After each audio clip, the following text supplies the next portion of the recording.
we just wanted to capture as much as we could of these workshops because not everybody could come today.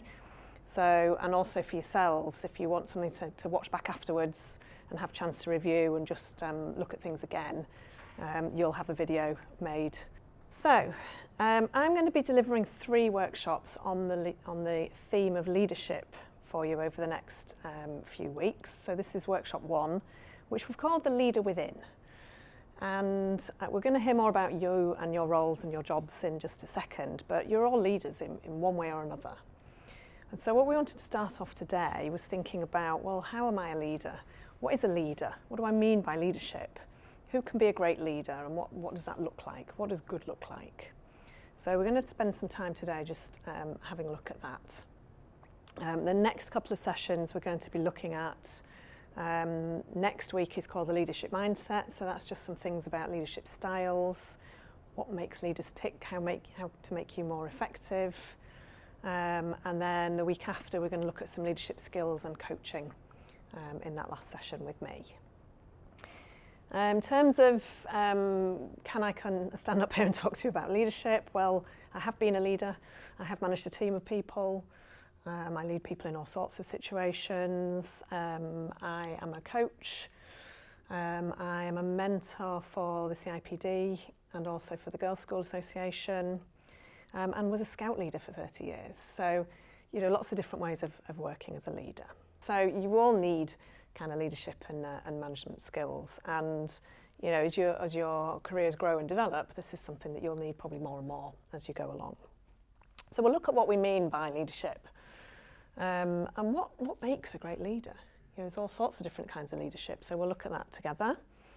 We are going to find your leader within, not by boot camp, but just a few different things that I'll go through with you today in terms of, you know, how are you as a leader, and where do you need to start in terms of leadership? We're going to look at motivation. You know, what makes you tick? Why are you even here? What makes you do the jobs you do and the career that you do? We'll finish off with some thoughts about development as a leader and some of the things you can do yourselves in terms of development. And I'll share some models around that with you. And we're going to talk about that on every one of the 3 workshops, actually. I'm going to build on that. How can you define leadership? See if you can come up with a definition. What does leadership mean? And also, who can be a leader?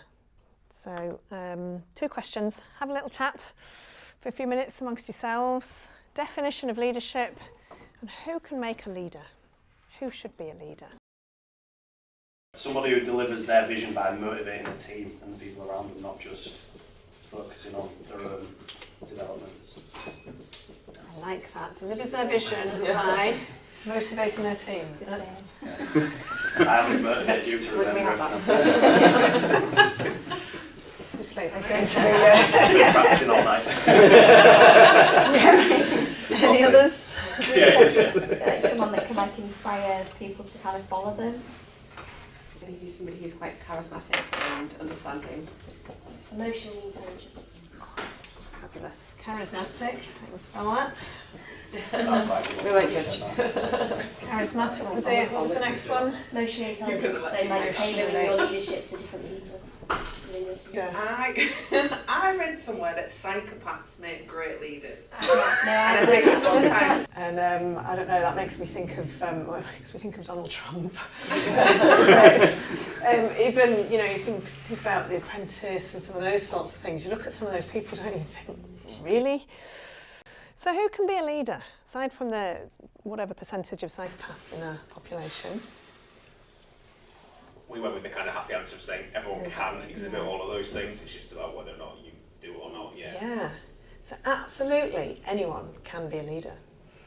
And there is this whole debate, isn't there, about, you know, are leaders born or are they trained and so on. I have to say leaders can be trained because otherwise I wouldn't have a job.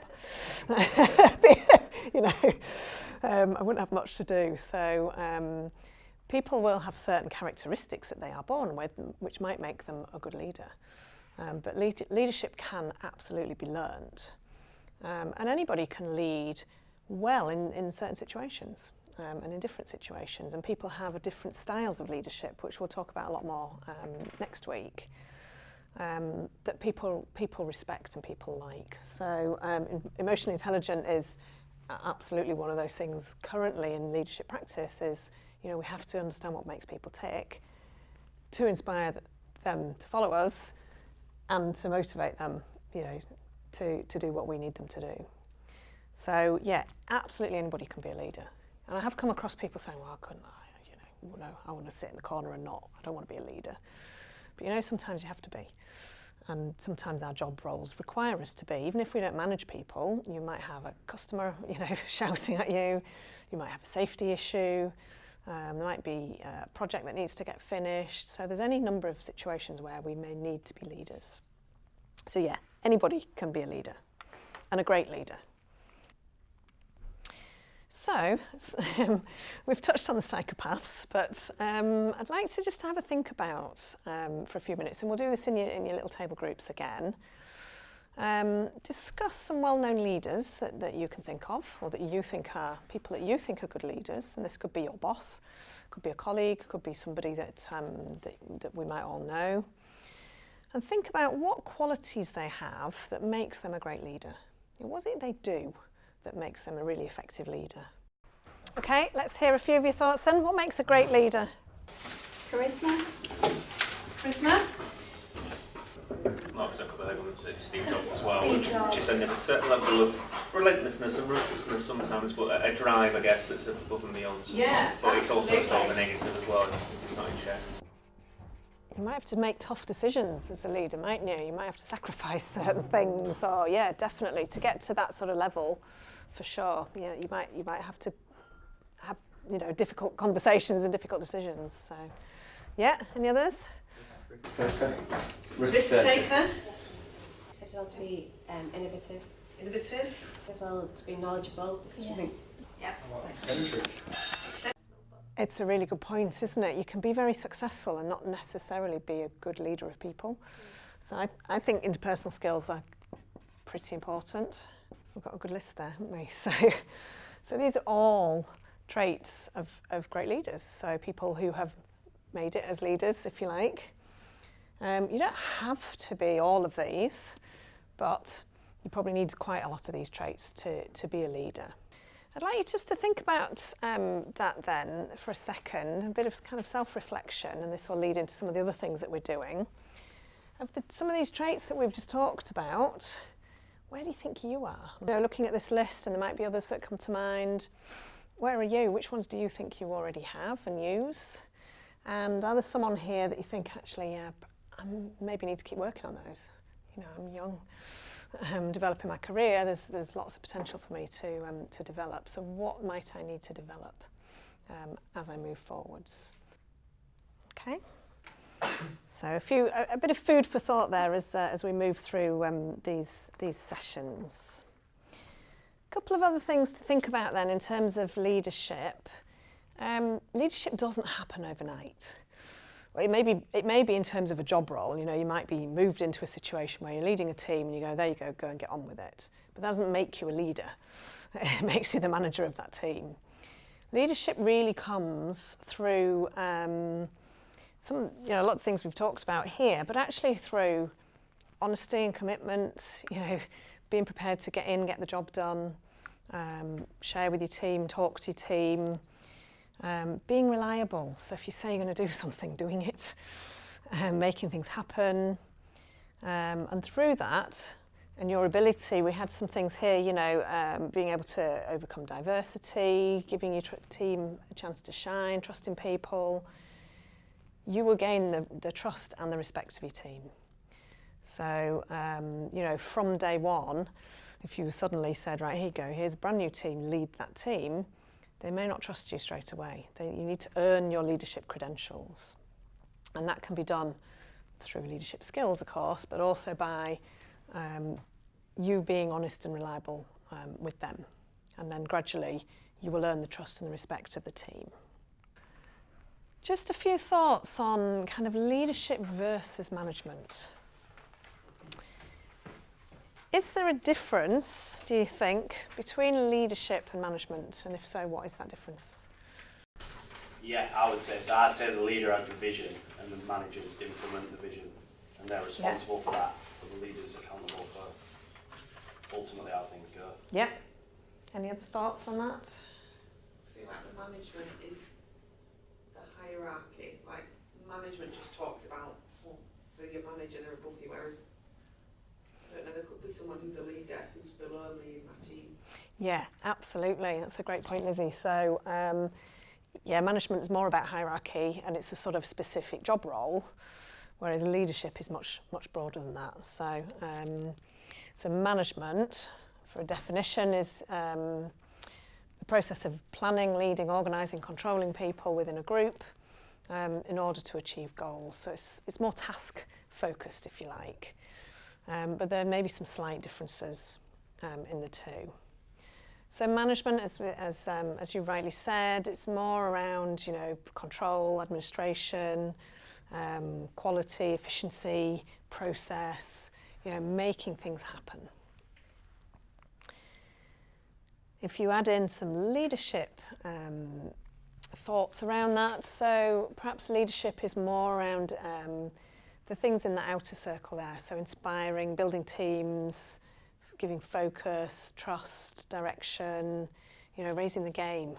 So if we're in tough times, you know, if we've got dealing with adversity somewhere in here, you know, how do we get better? How do we get our business working differently? How do we get better business results?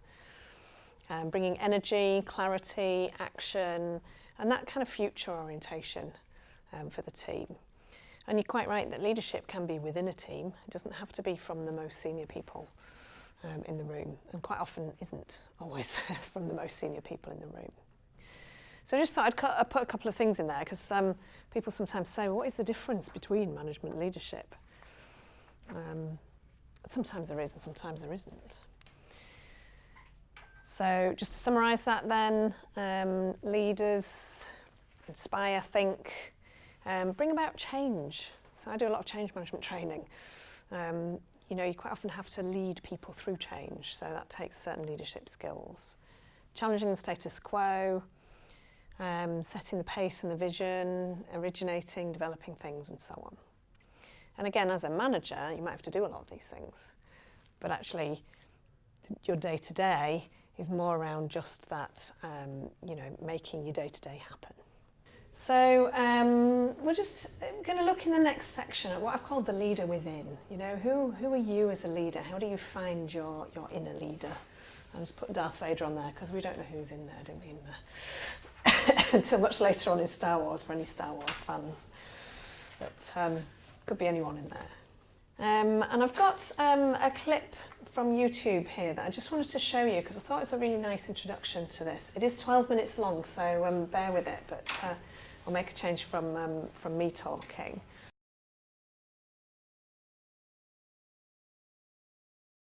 I thought it'd be useful to do the exercise that he talks about, which I've done many times before actually, just to kind of be thinking about some of the things that Lars was just talking about. So what I'd like you to do first of all, think about the best manager you have ever had. And it might be your Saturday paper round, or it might be your current manager, or you know, anybody you've worked for that you think they're a fantastic manager. Hopefully you've got some examples. And then think about that. So why were they a good manager? Just exactly as he said, what made them a great manager or a good manager? What did I enjoy or like about this person when they were managing me? And then I'd also like to think about, if this has happened to you, you know, what's the worst manager you've ever had? What did they do? Why were they a less effective manager? Why did you think, oh, what an awful boss? And hopefully it's not your current boss, but I won't ask you to share who the people are. So just a couple of things to touch on in terms of development. And I wanted to include this today. This kind of aspect of the social brain. And we touched on this with earlier on about saying, you know, human beings are social beings. We need to have a sense of belonging. And actually we need each other to learn. So great leaders, when we looked at some of the best boss, you know, we had prepared to learn from the team. Don't have all the answers. You know, we'll take advice, we'll listen to people. So we need each other really to grow and learn. It's very hard to do everything by textbook. It's like if you imagine trying to learn to drive, for example, and somebody just gave you a manual and said, here you go, here's a book. Go away and learn how to drive. It's quite hard, isn't it, without feedback, without demonstration, without somebody else there to help you with things. And the same goes for leadership. So, you know, the more we can have help, support, mentoring, learning from each other, the more we're able to expand our knowledge.